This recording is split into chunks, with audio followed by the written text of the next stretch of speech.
Hello, আসসালামু আলাইকুম বন্ধুরা। আপনারা সবাই কেমন আছেন? আপনারা আজকে দেখতেছেন কীরকম স্নো পড়তেছে। তাই মনে করছিলাম আজকে এটা আমি ভিউ নেব একটা সুন্দর তাই আমি বাইর হয়েছিলাম। তো দেখতেছি গাড়িটিও অনেক স্নো হয়ে গেছে, তাই গাড়িটা পরিষ্কার করতেছি। আমি একটু বাইরে যাব, বাজার নাই, বাসার মধ্যে কাঁচামরিচটা শেষ হয়ে গেছে, টমেটো শেষ হয়ে গেছে, অনেক ধরনের ভেজিটেবল বাসার মধ্যে নাই। তাই আমি মনে করছিলাম গাড়িটা পরিষ্কার করার পরে আমি বাজারে যাব। তাই আমি ভিডিও নেব, সুন্দর করে ভিডিওটা করব, দেখব কীরকম অবস্থা হয়েছে এখানে রাস্তার মধ্যে।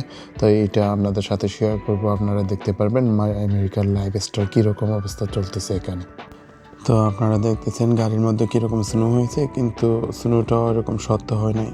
সামনে আরও এরকম সময় আসে যে স্নোটা অনেক শক্ত হয়ে যায় গ্লাসের সাথে, কিন্তু এটা অনেক সফট, কিন্তু গ্লাসের সাথে এতটুকু হয় নাই।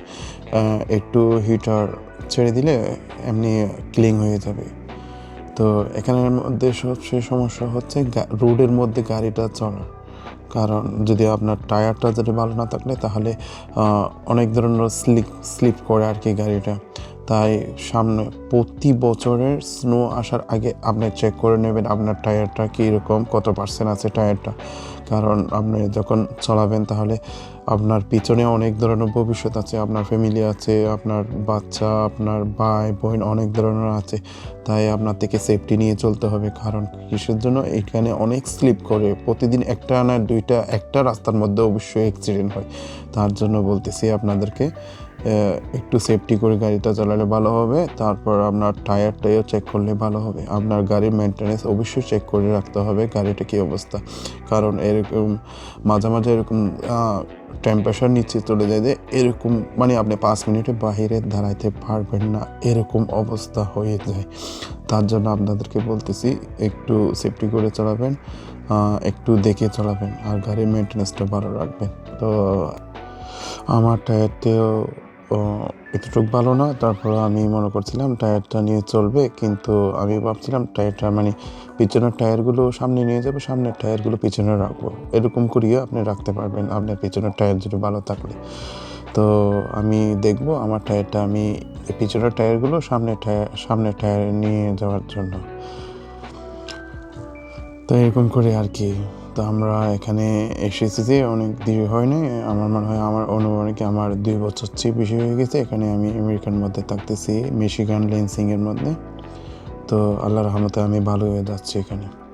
তো আমি দেখছিলাম আমি আমার লাইফের মধ্যে মানে আমি চ্যানেল ওপেন করব শুধু আমার লাইফ স্টাইলে, আমার জীবনে আমি কী করতেছি সেই ভিডিওগুলো বানানোর জন্য। আমার টাকা পয়সা কিছু দরকার নেই, এটা আমার ইচ্ছা, তাই আমি করি আর কি। আমার ভালো লাগে ভিডিও করার, তার জন্য আমি ভিডিওগুলো করি আমি যেটুকু পারি আর কি। আর আপনাদেরকে দেখাতে চাই এখানে কী অবস্থা হয়। তো আমার স্নো এতটুকু ভালো লাগে না, কিন্তু দেখতেই সুন্দর লাগে, কিন্তু চলাফেরা করার জন্য এতটুকু ভালো হয় না। তারপরে চলতেছে, আর কি করব, এখানে চলতে তো হবে।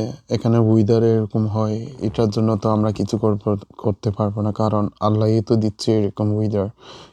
অন্য দেশের মধ্যে সামার, এখানে রোদ পড়তেছে, এখানে বরফ পড়তেছে, স্নো পড়তেছে, আর ডিফারেন্ট আর কি।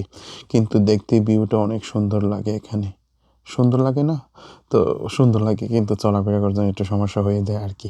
তো স্বাভাবিক থাকলে এখানে স্বাভাবিক হয়ে যায় সবার থেকে, কারণ আপনি 1 বছর থাকবেন, 2 বছর থাকবেন, তো আপনার থেকে অভ্যাস হয়ে যাবে, কারণ এটা নিয়ে অ্যাডজাস্ট হয়ে যাবে আপনার শরীরটা, তো আপনার থেকে এতটুকু খারাপ লাগবে না। যখন আপনার অভ্যাস হয়ে যাবে তখন আপনার আর খারাপ লাগবে না। তো দেখতেছেন আমি এখান থেকে ভিউটা নিচ্ছি, এতে ড্রোনটা ল্যাগ করতেছে আর কি, চলতেছে না আমার মনে হয় স্নোর জন্য। তা আমি ট্রাই করতেছি আর কি ভিউটা নেওয়ার জন্য। তো আমার তো অনেক জায়গাটা অনেক সুন্দর লাগতেছে, কিন্তু আমার ড্রোন তো এতটুকু এক্সপেন্সিভ না, তাই আমার মনে হয় ড্রোনটা এতটুকু এখানে চলতেছে না। তো এই দেখতেছেন আপনি ড্রোনটা কীরকম করে পড়ে গেছে।